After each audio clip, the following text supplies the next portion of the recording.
Hello, everyone. Welcome to our weekly discussion series that's hosted by the Chaldean Cultural Center in collaboration with U of M Detroit Center, Unique Voices in Films, and CMN TV. And this month, we are honoring National Poetry Month by having poets from different backgrounds. Today we are honoring Hiba Dagher, who writes about her Arab American community. Hiba is an undergraduate student at the University of Michigan, pursuing a degree in English and Ethics Studies. She is the founder of Hikayat, an organization that celebrates artists, writers, and creatives from the MENA region and its diaspora. She is the recipient of 2 Hopwood Awards, and her work has been featured in the Shurak Writing Showcase, Xilum Literary Magazine Cafe, and the Inside Out Anthology. Welcome, Hiba. Hi, I'm so happy to be here. Thank you guys so much for having me. It's really an honor. You're joining us, and we got to speak a little bit before we're starting to record now, and I was learning a little bit about your background. So tell us, how are you connected to the Arab American background? Yeah, of course.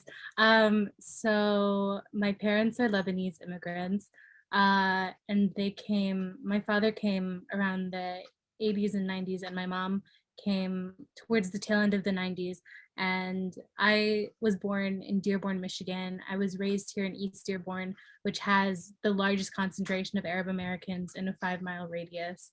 So this is where me and my 2 sisters and like my big extended Lebanese family was all here. So I've always been very connected to the culture. And I just think being raised in Dearborn specifically, which, you know, is so insular and so like it's almost sometimes it feels like it's its own country within, or like its own, it really is, it's like its own country within like the greater Dearborn area. It feels I've always felt very connected to my culture and my identity based by being raised here and by growing up here. Yeah, I have to say that Dearborn does feel like you're visiting an Arab country, where like a lot of the signs are both in Arabic and in English. Plus, there's the Arab American National Museum. That's the Arab Museum. Is it the only or the largest Arab American museum in the U.S.? Yeah. It's the only.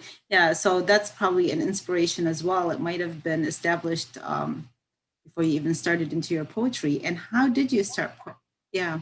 How did you get into poetry? I've always loved writing and reading.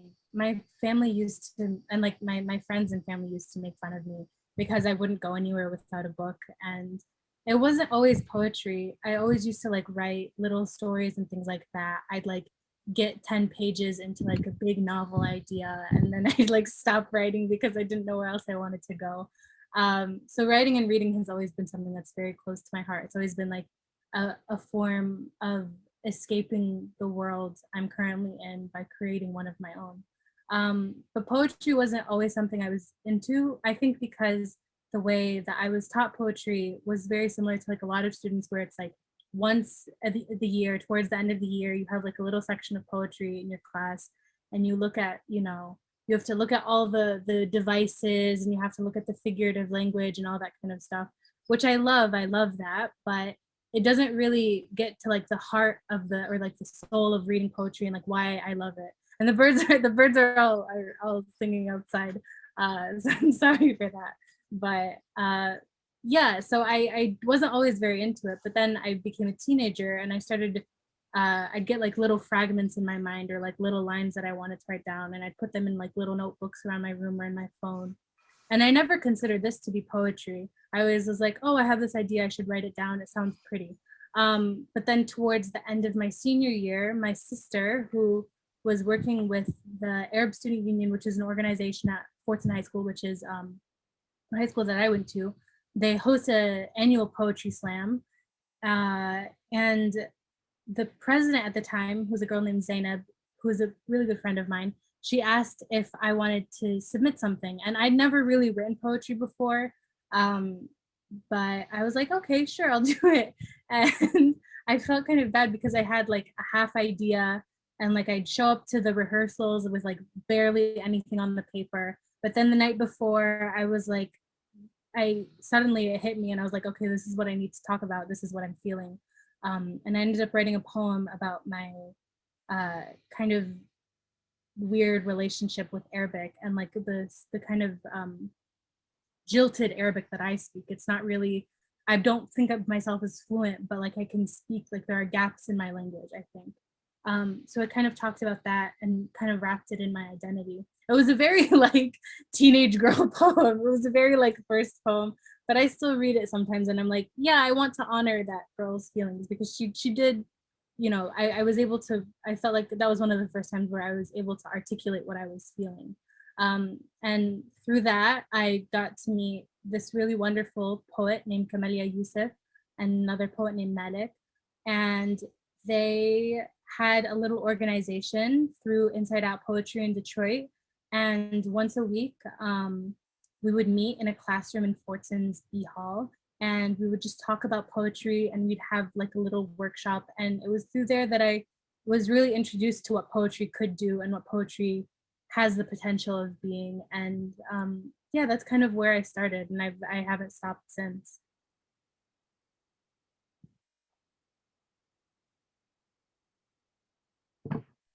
Sorry, I had to unmute. And you know, I don't hear the birds. I wish I was hearing the birds there in the background, but so ideal for a poet to have that kind of atmosphere, right? So I would love if we could hear a couple of your poems for right now, and then we can come back to the interview because I'll ask you questions, I guess, based on that. Yeah. So this is a poem about a park near my house. And if you're from Dearborn, then you'd know that this is Hemlock Park. This is 13355 Hemlock Street. But here, the birds speak in every language and ask gnarled aunties, all silk veils and pastel tracksuits, anointed with rhinestone hieroglyphics, for their best gossip. And half divine light from the street lamps, the color of orange soda dyed with natural flavors, glimmers on puddles of acid rain.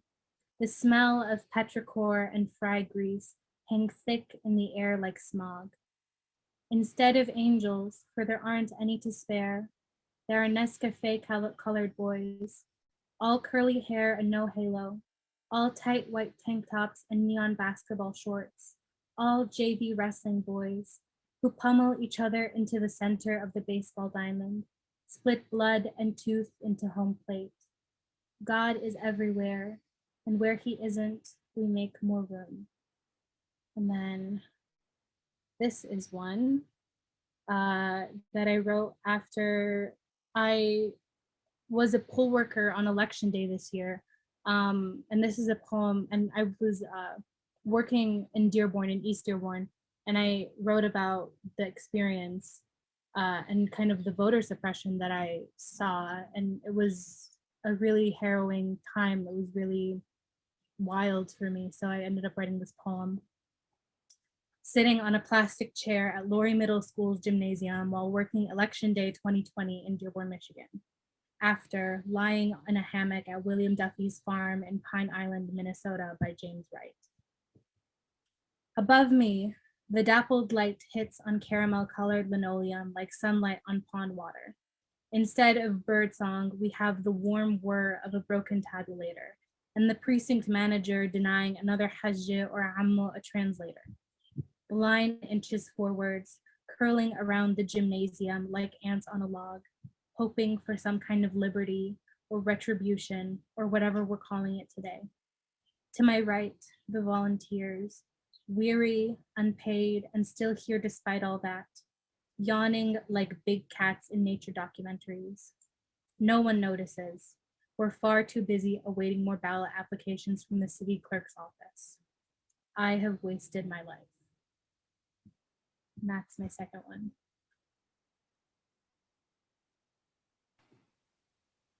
Thank you for these lovely poems. You know, as you were reading and then you were describing how your contributions during the elections and things like that, I remembered the first recorded writer in history. Her name is Enhadwana. She's from ancient Iraq. And she would write her poetry to bring peace between the different nations. And that was so from that time there was like a purpose behind poetry aside from self-reflection, which is also very important. But there was like she used that to bring peace and harmony between the different nations.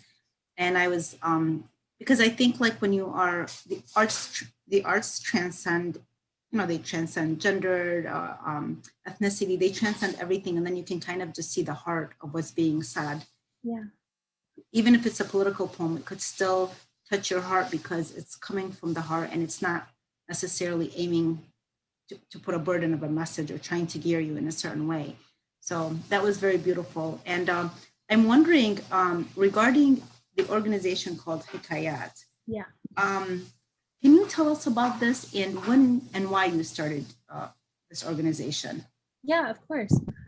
Thank you so much. I love reading, and I wasn't always very good at it. I would always get very nervous, but I'm starting to get a little bit over myself, as it were. So thank you very much. And I do think that poetry has and writing has a purpose beyond self-reflection, and that is also kind of why I started Hikayat with a few of my friends. And basically, it came from this realization that Arab Americans and people who come from Middle East and North Africa or Southwest Asia, their representations and like positive representations of these people and the diaspora are just so scarce. There really just isn't like positive representations for people who look like me or who come from the same background as me or who speak the same language.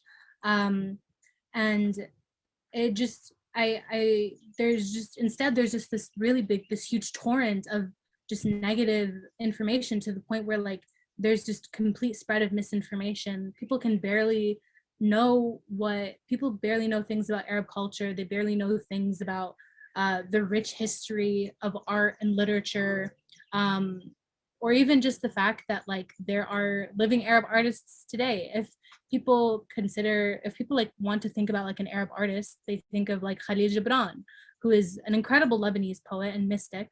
And I love his work, but I don't think it's fair to the hundreds and thousands of other Arab artists or Southwest Asian and North African artists for their voices to be silenced, or for them to just not kind of have the recognition that they deserve.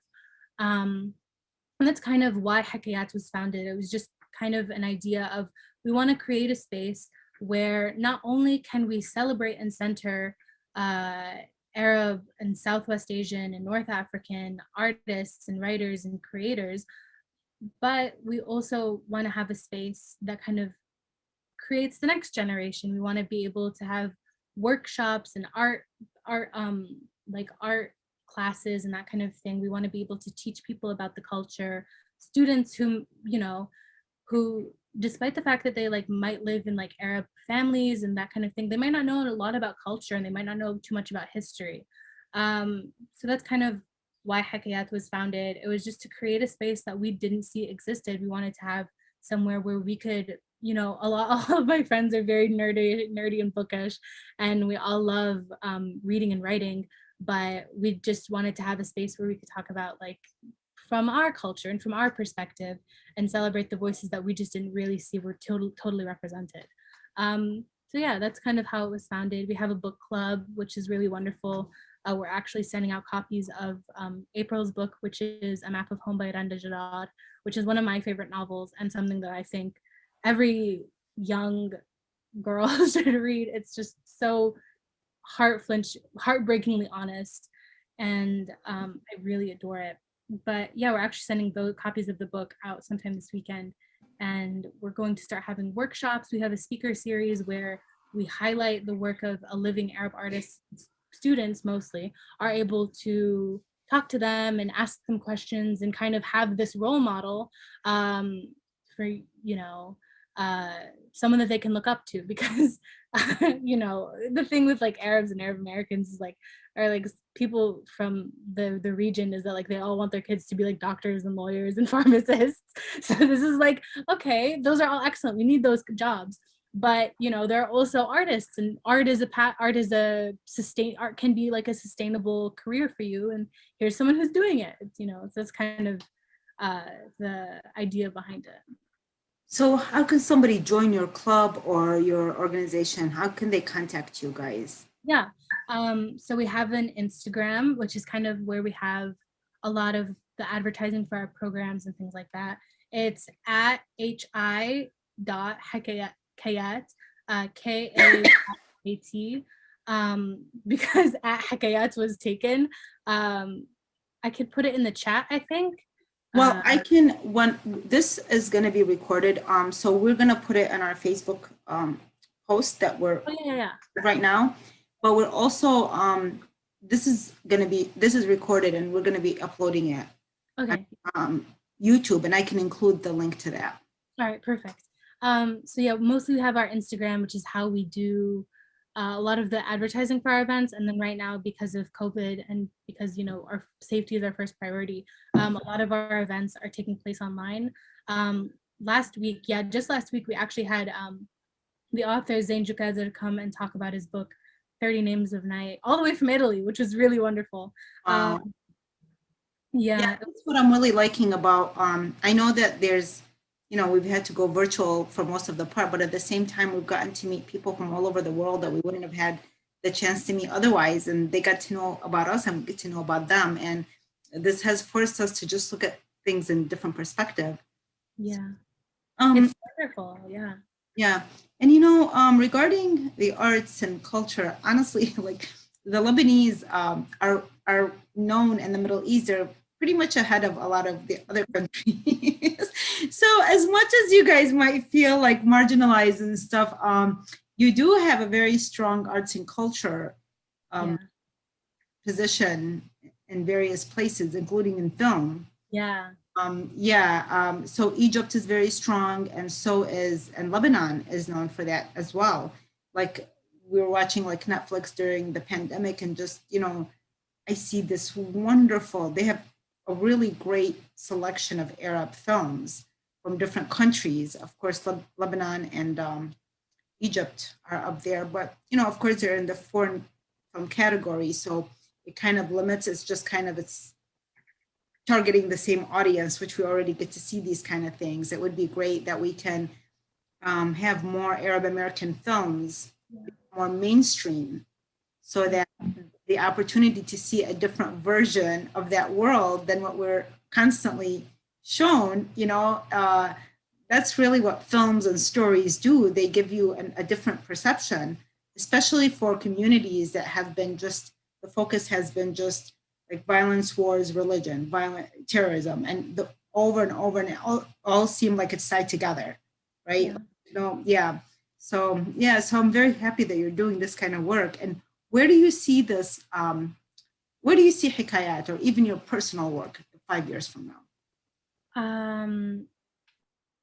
5 years from now. Well, I'm going to be graduating soon, next year, inshallah. And I don't want that to be the end of Hikayat. I don't want it just to be like something that happens just in my undergraduate years. I think the plan ultimately is to continue having it and continue like expanding it. When we were first creating the organization, I had this dream of having kind of somewhat of a national board, and then students could kind of form their own chapters at their universities or like in their own towns and communities, and they could have their own kind of programming and do their own thing, and then we'd be able to provide them with support. So that's inshallah like something I would really love to have in the next 5 years. And then in regards to like my own personal goals in writing, I I don't know. I really don't know. I think I want to continue writing. I love it, and it would be nice to break into publishing some stuff. I don't really know how to do it. I'm still like very much like a baby in that sense. I'm very unfamiliar with like the route of publishing. But I want to learn. I want to have my work be out in the world. That would be really special to see. But yeah, I'm Wherever the wind takes me, I'll go, kind of thing. I don't think it's going to be that difficult for you, Hiba, to find your way through the publishing industry and get your work out there. And I do hope that you pursue that because, as you just mentioned, we really need more of these voices out there, I think, in general, but particularly from a woman's perspective. And we would love to hear a few more poems by you, if okay with that. Okay, great. Yeah. Also, I just remember this, but when you were talking earlier about how like Egypt and Lebanon have like these very rich artistic traditions, I remember this quote, which is Cairo writes, Beirut publishes, and Baghdad reads. I love that quote, and I just remembered it right now, so I wanted to put that out there. Okay, so these are some more poems. This one is called 35 Millimeters with Two Grandfathers. I didn't meet either of my jiddos, Allah yarhamun, but this is a poem that I wrote for them, wherever they are. Okay. 35 with Two Grandfathers. In Dearborn, the hospital fluorescence soaks everyone in pale gold. The room swells, it doesn't matter.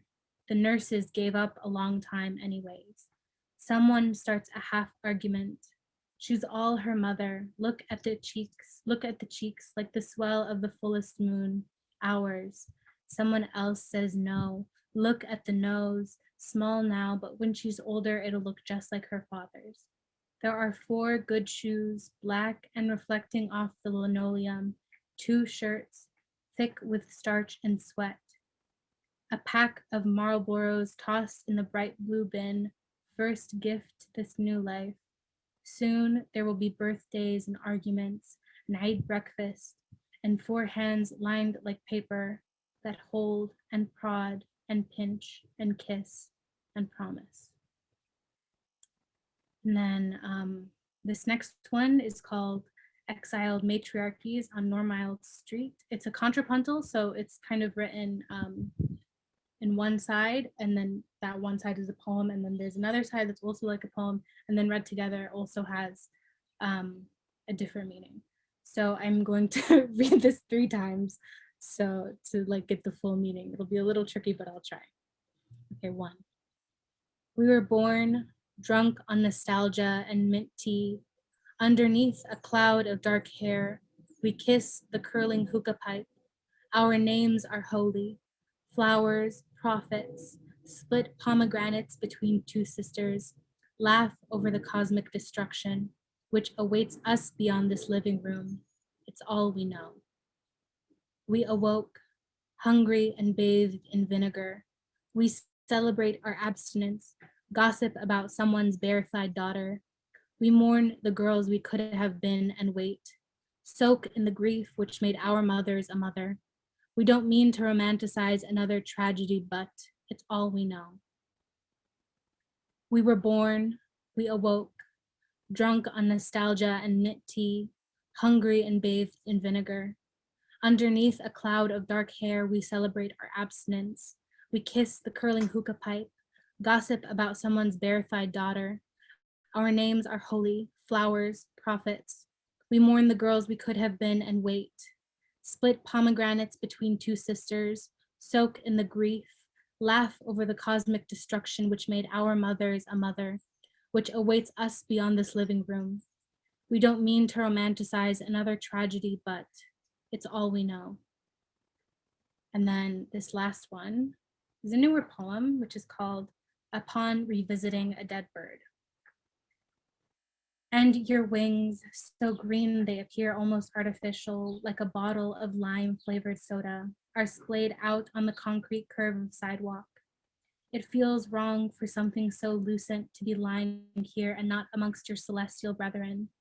I almost missed you the first time, you and your still body no bigger than tulip bulb, and me, with my snow globe memory, and the 2 of us, amongst dusty slush and trees turned to telephone poles. I almost did not return to you, and for that I am sorry. But I can say what brought me back was the gasping realization we might have shared the same birthday. And perhaps if I had a stronger stomach, I would have buried you proper, tucked your banana-colored wings at your sides, and gently placed you in an excavated tissue box. among shriveled red berries and atop a folded Kleenex. I think you would have liked that. And that's some more poems. That was all very lovely, but I love that second one where you read different versions. Thank you. That was really sweet, especially it almost, I don't know, it felt like as if it's something I would write, given that, have you ever been to the Middle East? Yeah, You one. have, okay. Yeah, it sounded like something that somebody who had actually been there. You have that voice in you, that somebody who's been to the Middle East, and I think that's important because it brings that voice and that flavor and everything into it. Yeah. We only have a few minutes left, and I would, no, I guess the last question would just be that you're fairly young and you have accomplished a lot. What advice would you give others trying to do similar things? Wow. Okay. Thank you. First of all, thank you for everything. This has been so wonderful. And that poem was really, the one you're talking about was really hard to write. This is actually like the sixth or seventh draft of it, and I've been writing it since I was 17. So uh, this is the one that I'm finally like a little bit happy with. Um, but it's also very strange to be asked about advice to young people because I feel like I'm still very young and I feel like I'm always asking for advice. But I think something that I would tell to my younger self and to girls, and not necessarily girls, but like kids like me, um, who kind of hunger for words and love to write and read, is just to continue doing so, just to get your hands on everything and read everything and write all the time, right? Whenever you want to, try to make like a daily practice of it. Try and read every day, try and write every day. I should follow my own advice. I don't write every day, but just kind of consume writing as you would food, consume like words as you would food and air. Just continuously do it all the time. Make it like a daily thing, make it like a habit, like, make it so that you can't live unless you're like writing and reading, and like you're so like very like happy and full with the words and like the magic of writing and poetry and stuff. Yes, yes. And this is how you get connected to the magic, is by doing the work, Yeah. discover the magic into it. Heather, Yeah. thank you so much. I'm imagining I'm going to be seeing so many like accomplishments from you in the future. And it's really not even about like creating these big accomplishments, but it's just hearing your voice into the world, I think is important. So in whatever way you present it, we're really going to be looking forward to it. Much, Ryan. Thank you so Thank much. you. Thank you, everybody, for joining us. This will be recorded and we will post it on our website and different social media. Thank you. Thank you. It's wonderful talking with you.